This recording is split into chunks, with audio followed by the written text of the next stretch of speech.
نماز پڑھنے سے روزی میں برکت ہوتی ہے کہ نہیں؟ ویسے جو چوپ ہے ان کی بھی ہوتی ہے کہ نہیں؟ نماز پڑھنے سے روزی میں برکت ہے، تو پھر اس کا مطلب یہ ہے کہ جب ٹائم آئے نا نماز کا تو گاہک جتنے مرضی کھڑے ہوں پھر دکان بند کرنی چاہیے، پھر نماز پڑھنی چاہیے، کیونکہ روزی تو اللہ نے دینی ہے، گاہکوں نے تو دینی۔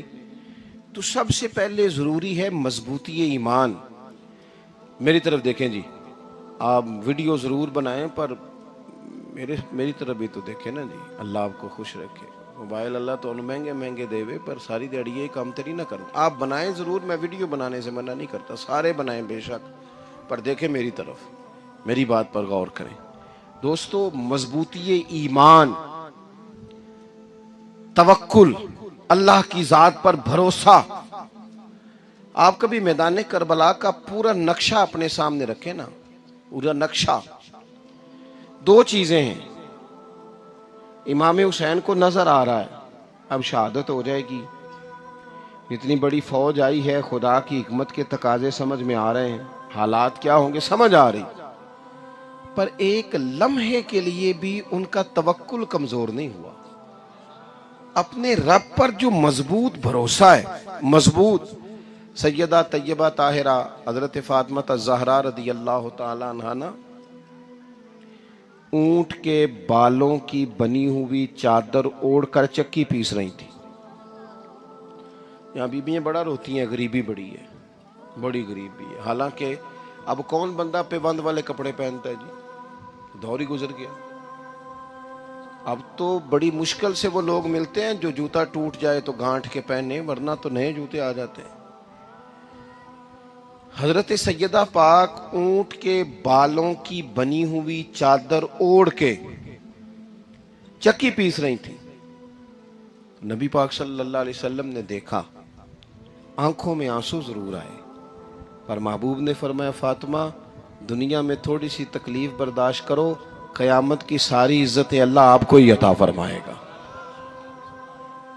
تو توکل کی مضبوطی، اللہ کی ذات پر بھروسہ، اپنے رب کریم کے ساتھ امیدوں کا وابستہ کرنا، اس سے مضبوطی آئے۔ دوسرا فرمایا وَعَمِلُوا الصَّالِحَاتِ، بہترین عمل کیا جائے زندگی میں، نیک اعمال کیے جائے، وقت ضائع نہ کیا جائے، ہر وقت کوئی نہ کوئی کام بندہ کرتا رہے۔ یہاں بہت سارے لوگ ہیں جن کو لوگ نیک کہنا شروع کر دیتے ہیں نا، وہ سمجھ لیتے ہیں شاید ہم سچی مچی نیک ہیں۔ لوگ جو کہتے ہیں حضرت صاحب قبلہ، پیر صاحب قبلہ، میں یہ طالب علموں کو، دوستوں کو، بلکہ اپنے آپ کو بھی کئی دفعہ کہتا رہتا ہوں، اپنے آپ کو سمجھاتا ہوں کہ یہ لوگ تجھے کہہ رہے ہیں حضرت صاحب، یہ تو رات کو تو اپنے آپ سے پوچھنا، اپنے رب سے پوچھ۔ کبھی موقع ملے تو اپنی گریبان میں جھانک، غور کر کے تیری کیفیت کیا ہے، تنہائی میں تیرا دل اللہ سے جڑتا ہے کہ نہیں، عبادت میں دل لگتا ہے کہ نہیں، خدا کا خوف دل میں رہتا ہے کہ نہیں، غریب کی محبت، عزیزوں قربت والوں کا احساس طبیعت میں موجود رہتا ہے کہ نہیں۔ ویسے تو میرا مطلب ہے، لوگ کہہ دیتے ہیں حاجی صاحب آپ بڑے سخی ہیں، تو اس سے تو نہیں نا بندے نے سخی ہونا، سخی تو تب ہونا ہے جب اللہ کی بارگاہ میں مقبول ہوگا۔ اعمال صالحہ، نیک کام، اور وہ کرتا رہے بندہ، کوئی بھی کام اسے نیکی کا مل جائے نا۔ دیکھو نبی پاک صلی اللہ تعالی علیہ وسلم نے فرمایا نیکی کو کبھی حقیر نہیں سمجھنا،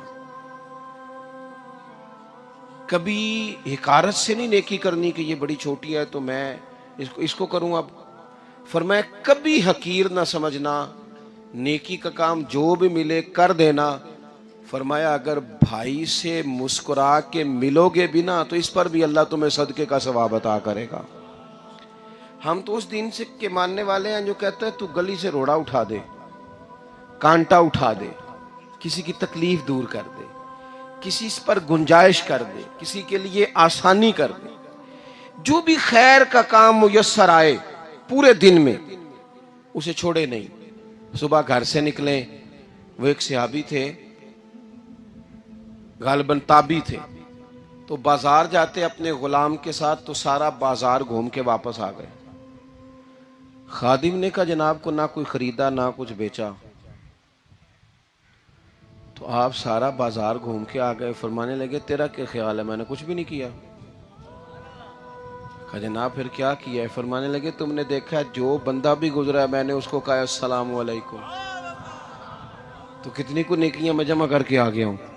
کوئی خیر جو میسر آئے، ہم سمجھتے ہیں کہ شاید کوئی کروڑ کو روپیہ ہوگا تو پوری مسجد بناؤں گا تو پھر میں نے نیکی کر دی ہے، شاید جناب میں، حالانکہ یہ چھوٹے چھوٹے کام ہیں نا، چھوٹے چھوٹے کام، ان سے تو ان کی تو زیادہ ضرورت ہوتی ہے، ان کی تو زیادہ حاجت ہوتی ہے۔ کوئی آپ رستے میں گزر رہے ہیں تو نیچے کوئی کھڈا بنا ہوا ہے تو اس پر ہم کیا کرتے ہیں، گاڑی میں بیٹھ کے تبصرہ کرتے ہیں اے روڈ کھورے کدوں بننا ہے؟ بھئی یہ کھڈا ہے نا تو آپ نیچے اترے نا، تو آپ دھابڑا لیں نا، کئی پکڑے نا، یہ تو 5 منٹ کا کام ہے، یہاں آسانی کر دیں نا، آپ اس میں گنجائش کر دیں۔ حضور سید عالم علیہ السلام نے فرمایا، امام راضی نے حدیث لکھی ہے، قیامت کے دن ایک بندے کو اللہ معاف کرے گا تو مالک وہ بندہ عرض کرے گا یا اللہ میں تو بڑا گناہگار ہوں، کس وجہ سے معافی ہوئی؟ فرمایا رات کے وقت تو گزر رہا تھا، تیرے پیر سے روڑا ٹکرایا تھا اور تو نے اٹھایا ادھر ادھر دیکھ کے کہ کوئی اللہ کے کسی بندے کو تکلیف نہ ہو جائے۔ کہا مالک ہو وہ تو میں نے زمانہ بیت گیا، کوئی اتنی بڑی بات بھی نہیں سمجھی۔ تو رب کریم نے فرمایا تو رات کے اندھیروں میں بھی میرے بندوں کا خیال رکھتا تھا تو میں تیرا خیال نہ کروں؟ کوئی عمل ہمارے ہاں لوگ کوئی کام نہیں کرتے، بالکل نہیں، کوئی کام نہیں، نہ بڑے نہ چھوٹے نہ سمجھدار نہ ان پڑھ، کچھ بھی نہیں، نشستن گفتن برخاستن، بیٹھو راج کے گپے مارو، تبصرے کرو فلانا کچھ نہیں کر رہا، فلانا کچھ نہیں کر رہا، اس کے بعد اٹھ کے چلے جاؤ، کچھ کریں۔ وَعَمِلُوا الصَّالِحَاتِ، نیکیاں جمع کریں زندگی میں، خزانہ بنائیں، خزانہ، اپنی ڈیوٹیاں اپنی ذمہ داریاں پوری کریں، ہر وقت کام، ہر وقت ذمہ داری، ہر وقت ڈیوٹی۔ دیکھیں نا امام حسن اور حسین، ان کی آپ کبھی زندگی کا مطالعہ کریں، فرض نماز کے علاوہ 100 رکعت نماز نفل روز پڑھنی ہے، پتہ کرنا ہے غریب کہاں کہاں ہیں، ان کا خیال رکھنا ہے، اور نیرے پیسے نہیں دینے۔ ہمارے لوگ غریبوں کو پیسے ضرور دیتے ہیں، عزت نہیں دیتے، ان کو 4 پیسے کی مدد ضرور کر دیتے ہیں پر عزت نفس کا خیال نہیں رکھتے۔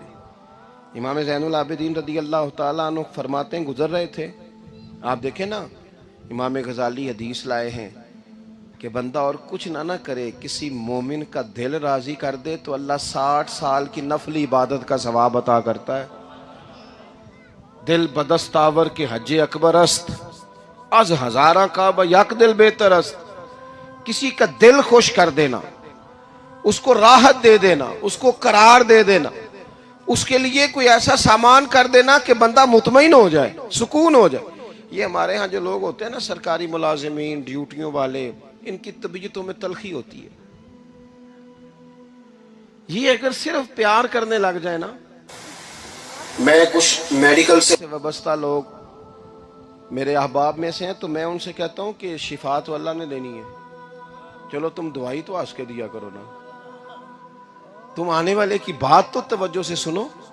وہ بیچارہ اپنی بات، ہمارے ایک بزرگ تھے تو تعویذ لکھا کرتے تھے، بڑے عالم تھے، مجھے کچھ تھوڑی سی نا میرے دل میں ان کے بارے میں خفگی رہتی تھی کہ آپ اتنے بڑے عالم ہیں، آپ کتاب لکھیں، آپ تعویذ لکھ رہے ہیں، اور پھر لوگوں نے کمائی کرنی ہوتی ہے، آپ تو مفت دیتے ہیں سارا کچھ، اتنی لمبی ڈیوٹی، سارا دن بیٹھے رہتے ہیں آپ اور لکھتے تعویذ ہیں، پڑھائیں آپ۔ میں نے ایک دن ان سے گزارش کی، میں نے کہا شیخ آپ بڑے آدمی ہیں، جن لوگوں کو اللہ نے رسوخ فی العلم عطا فرمایا ہوتا ہے ان میں سے آپ، اللہ نے آپ کو پختگی دی ہے علم میں، شعوری عالم ہے آپ، سارا دن تعویذ۔ فرمانے لگے یار میں تعویذ نہیں لکھتا، اصل مسئلہ یہ ہے کہ جو تعویذ لینے آتا ہے وہ اپنا سارا دکھ سناتا ہے، تو میں تعویذ نہیں لکھتا، میں نا بس لوگوں کے کلیجے ٹھنڈے کرتا ہوں، میں کسی کا، اب تو بچوں کے پاس ٹائم ہی نہیں، وہ تو ابا کا دکھ نہیں سنتے، بالکل نہیں، وہ تو ڈھونڈتے ہیں کوئی کونا ملے تو جا کے موبائل دیکھیں، وہ تو بیٹھتے ہی نہیں۔ اماں کہہ رہی ہوتی ہے کہ پتر کو 10 منٹ میرے پاس بھی بیٹھا کر، لیکن پتر مصروف بڑا ہے، ویڈیو چڑھانی ہے اس نے، ٹک ٹاک بنانا ہے اس نے نئی تصویر چڑھانی ہے۔ ہم الجھ گئے، یہ چیزیں انسان کو نفسیاتی طور پر کمزور کر دیتی ہیں، جو لوگ زیادہ یہ کام کرتے ہیں ان کے حافظے کمزور ہو جاتے ہیں، وہ الجھ جاتے ہیں، انہیں پتہ نہیں ہوتا رات میں نے کیا کہا تھا، صبح میں کیا کہہ رہا ہوں۔ ہر وقت نہیں، ضرورت کے وقت، ہر ٹائم نہیں، مخصوص اوقات میں